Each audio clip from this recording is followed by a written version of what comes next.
Good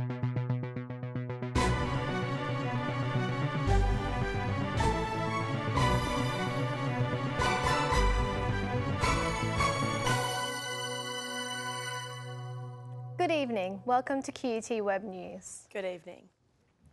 The Turnbull Government is getting tough on what we pay for financial services.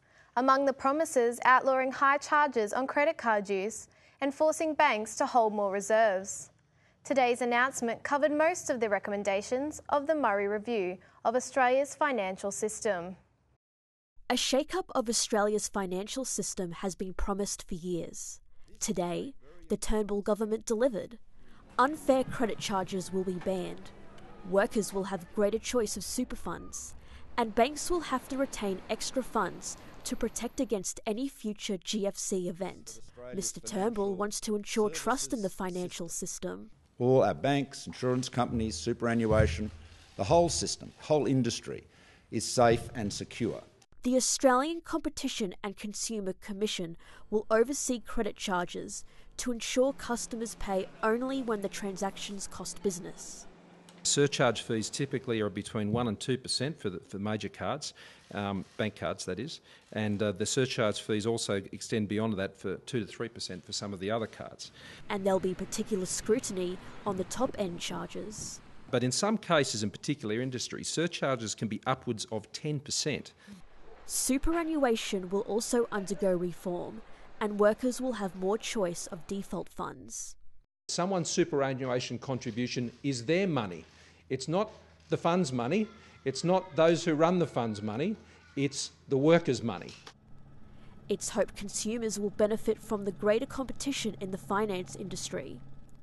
But the Australian Bankers Association has already warned they'll pass on any extra costs to customers. Mary Claire Simpson, QUT News. The Queensland Premier has announced a $40 million business development fund to kickstart the economy. It was unveiled as Anastasia Palaszczuk delivered her first State of the State address. Anastasia Palaszczuk faced the state's movers and shakers at a business lunch for her State of the State address. She outlined a financial injection for business and industry. The fund is an essential part of the $180 million Advanced Queensland Policy Initiative.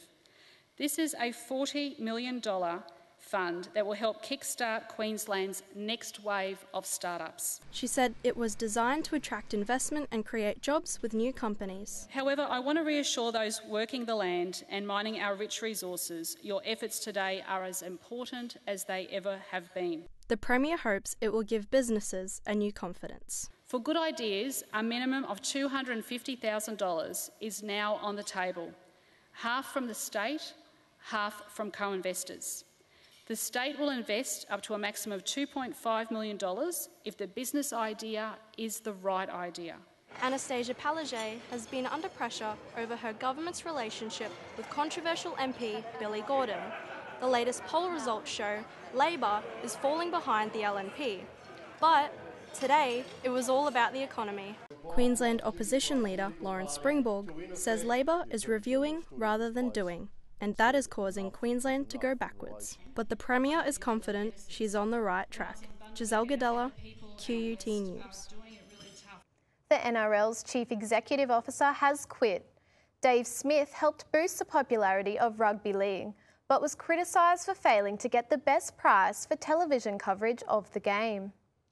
The former banker has been a polarising figure for rugby league since taking over as NRL's head honcho. But a more recent fallout with club power brokers and his handling of a free-to-air broadcast rights deal are believed to have influenced his decision, although Smith himself says it's just the right time. After 3 big years, 3 successful years, that time has come.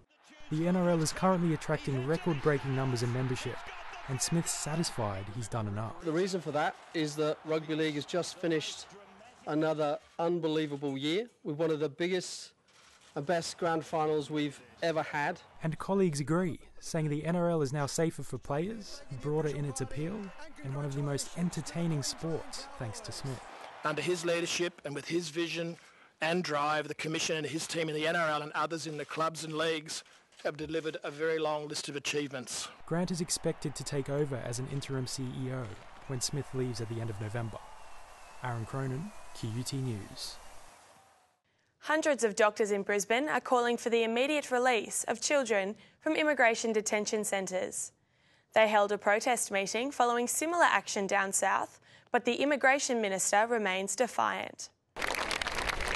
Medical staff at Lady Salento Children's Hospital expressed their outrage in a rally outside the hospital. They fear for the well-being of over 200 children in detention centres of Nauru and the Australian mainland.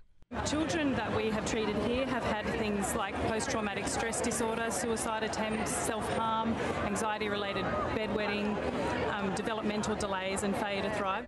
The medicos say they face an ethical and legal dilemma when they have to discharge children from hospital back into detention. It's my personal opinion that it challenges our ethics.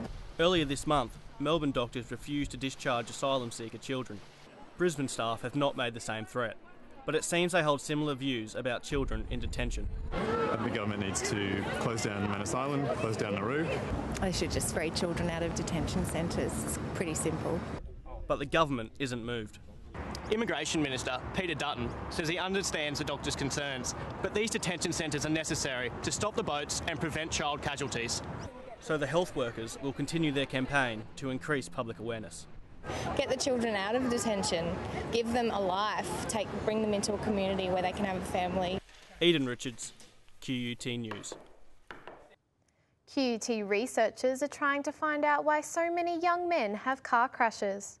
They're using high-tech car simulators to learn more about the attitudes of young male drivers. It's a state-of-the-art driving simulator. It's being used in a study aimed at reducing the death toll among the young, particularly men. What we're looking at is that driving is actually a series of interactions that you have with other people while you're out on the road, more than just controlling the vehicle. Drivers up to the age of 30 make up a quarter of Australia's road toll. QUT researchers are focusing on the group to find out why. Their simulator combines computers, projectors and a platform capable of moving and twisting in 3 dimensions. This research is sort of aimed at trying to figure out the types of thoughts and feelings that they have while they're driving and if that has a bearing on how they behave. The study aims to understand more about how young males drive on urban roads. You just watch as you're driving through a semi-residential area, watching for potential for other vehicles. The drivers are encouraged to verbalise their opinions of others while behind the wheel and how they interact in traffic. We'll be able to think about strategies to either maximise the positive type of experiences that drivers have or minimise the negative types of thoughts and feelings that they have. The vehicle is immersed in a fully virtual environment with 180-degree front views and simulated rear views and surround sound to include the environment and engine sounds. The researchers are calling for young male volunteers who spend at least 5 hours a week behind the wheel. Brent Gray, QUT News. Half a century after The Odd Couple made its Broadway debut, the show has arrived in Brisbane. It will be director Wesley Enoch's last play here before he moves down south. It's a comedy for the ages. This week, the curtain's going up on the Queensland Theatre Company's production of The Odd Couple. The Tony Award-winning play is about 2 friends forced into becoming the unlikeliest of roommates. Pills? Did you take pills? No. Don't lie to me, Felix. Did you take pills? No, I didn't. I didn't take anything. Well, thank God you didn't take any pills. Just a few, that's all. Outgoing QTC artistic director Wesley Enoch says the play wasn't intended to be his final hurrah. It's kind of weird because I've been known for doing like Black Diggers, the large-scale Indigenous works, or Mother Courage, or Country Song, and touring the country with these Indigenous shows. To come back and do this particular show is interesting. But he's confident it'll be a hit with Brisbane theatregoers. So for me, it's a little love letter back to Brisbane, saying thank you so much for all your great support. QTC's production reunites its very own odd couple. The 2 male leads say the reason behind their onstage chemistry is hard to define. But it's sort of intangible. That's what's nice about it, I find, is it's intangible. We don't know why there's a certain chemistry on stage with some people. You just go, it just seems to work. The Odd Couple's 3-week stint at QPAC started last weekend and will run till the 8th of November. Tickets are available online now at QPAC's website. Cassandra Dimitrov, QUT News. Time now for a look at the weather. After a cooler night than we've had of late, the city warmed up quickly. But temperatures in Brisbane peaked at 27, just one above average. It was nice beach weather on both the coasts. Ipswich dipped to 10 degrees overnight. Showers are predicted for the southern states tomorrow. Sydney will reach a hot 30 degrees. Melbourne will stay a lot cooler though, a top of 18. Perth and Darwin should be warm and sunny. Expect bright sunshine as well right across Queensland. Perhaps the 38-degree maximum predicted for Mount Isa is just a little too warm. Expect more comfortable conditions in Townsville, Mackay and Bundy, all with tops of 29.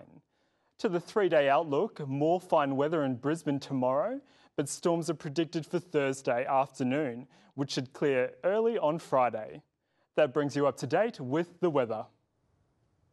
And that's all the news we have for now. We're back tomorrow with more QUT Web News. Goodbye. Goodbye.